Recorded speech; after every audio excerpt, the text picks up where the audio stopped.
IUCN is the Global Democratic Union for Conservation of Nature.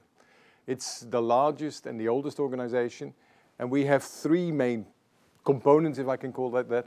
We're a membership-based organization, and I'll tell you a little bit more about that. Then we have this, what we call commissions, which is basically a network of scientific voluntary organizations, networks of people that provide us with the knowledge and the information. And all of that is supported by a secretariat of about, at the moment, more than 1,000. We're nearly 1,100. We are not the United Nations. As Hendrik says, we look a lot like it, but we do have a seat. And that is basically the voice of nature in the United Nations. This is our headquarters in Switzerland, or rather I should say this was our headquarters. It's a building in Gland. Gland is a village about 40 kilometers from Geneva. And we were there, have been there since the early 90s. We're quite happy, but we needed to expand. The most challenging and the most rewarding aspect of designing this building were completely linked. And they were the fact that we were asked to design a radically progressive, sustainable architecture without any money. So the good news became that we agreed to do it. The client, IUCN, agreed to do it. And then as a team, we had to carry it through. The best part of that is you can't cheat. And what I mean by that is in order to provide radically sustainable energy solutions, as well as material selections and so forth, the initial cost is a little higher than it is in a standard building. So that meant we had to erase at other points. We had to eliminate other things. And what we collaboratively decided to eliminate are additional layers, additional materials, so that the building was a workshop. It is rough. It's intentionally rough, so that the exposed structure, the concrete, the steel, and the glass are also the finished materials. Why?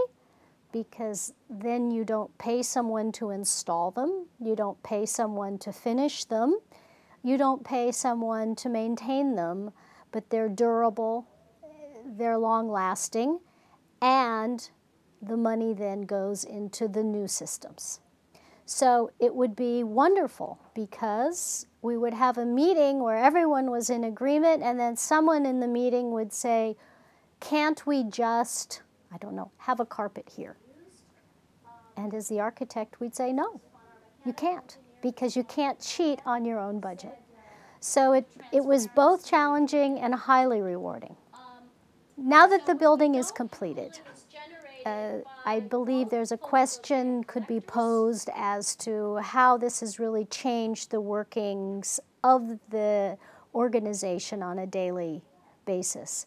And we're not there every day, but what we are hearing and feeling is that there's an open dialogue that's been promoted, which we wanted.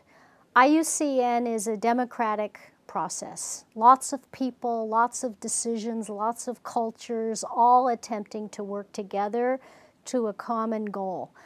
And that means there's a lot of discussion, reiteration, formulation. That cannot happen with individuals working alone. That can only happen as a dialogue.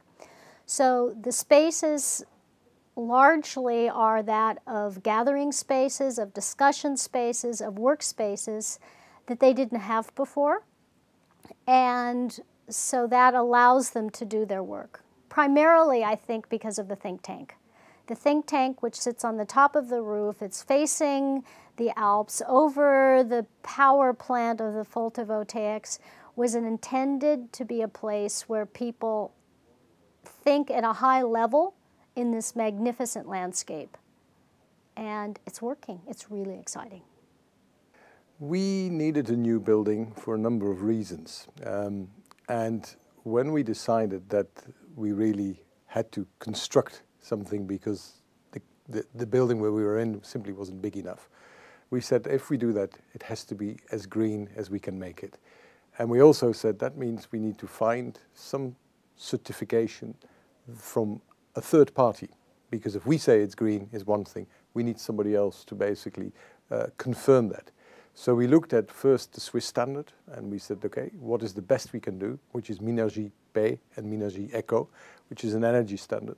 And then we said, beyond that, is there anything else we can do? And we looked at international standards and found that LEED, the American building standard, actually covers a lot of aspects, not only the building, but also the way in which you use that building, the way you live in the building. So we said, okay, we'll go for a LEED, and we'll try to do it as good as possible. So we go for the highest standard, which is LEED Platinum.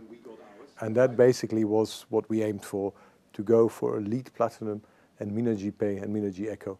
And we've achieved it. How has the working environment improved? I think there's a number of things. One of the reasons why we did want this new building is that at the time, half of our staff were actually renting an office on the other side of the village of Gland. And that meant that you didn't meet your colleagues. It was difficult to discuss things together. Of course, they're on the end of a telephone, but it's not the same as sitting at the table and having a cup of coffee and talk about issues. So I think it is very important that we're all back together in one building. The other thing is that this new building provides us with additional space to hold meetings, conferences, seminars, and therefore bring people from outside, which again enriches the debate. So it's not just us talking to ourselves, but it's also bringing in other people to talk about issues that are important and try to find solutions. I think the building itself is working very well in the way that it's a different approach to work. There are questions about the way that the space is used, because there's a lot more space that is open plan, whilst the old building was very much, traditional small cubicles. Some people are very comfortable with that. Other people are still asking whether this is the right way, but it provides more opportunity again for interaction, and I think therefore for enhancing the working environment. One of the first challenges for us was really to find out what the employees today at IUCN thought about their previous working situation and what the expectations were for the new building, to find out what was the most important for the workers when designing what type of furniture goes in there, what type of environments did we need to create. So we did a big research around that and an employee survey, and the result from that was really guiding towards how we then chose what furniture went in there, what environments we wanted to create. The environmental focus of Kinnarp's supply chain really goes from the source of the material to the finished deliveries. I know one thing that created a smile on people's faces were when we actually delivered the furniture, we use our Kinnarps blankets to wrap the furniture in, and to see the reaction on people's faces where you just stripped a product clean of the blanket, you wrapped the blanket together and put it back in the truck and took it back with you, and there were no cardboard or anything left behind. I know that that was something genuine, something that people actually could see working there, that we actually took care of the waste straight away, or the packaging material. And those blankets are reused many times. So the IUCN blankets will go to the next customer. But the big challenge is really, sourcing the materials from the source, making sure that you keep a good environmental profile all throughout the chain, and that you create a durable product which will last for a long time. I would say that the work environment is very much improved, from my perspective at least, when you compare the old office to the new one. From my point of view, doesn't necessarily need to be the right one, but I was pleasantly surprised when I visited the office myself to getting to experience that there weren't that much noise, and that the sound absorbing materials, for example on the backs of storage units, etc., really made a difference. It actually lowered the sound level from the corridors, and then when you went into the open planned offices, you could really hear that there was a difference in the sound, and it was really cool in a way to be able to experience that first-handly in a completely new office.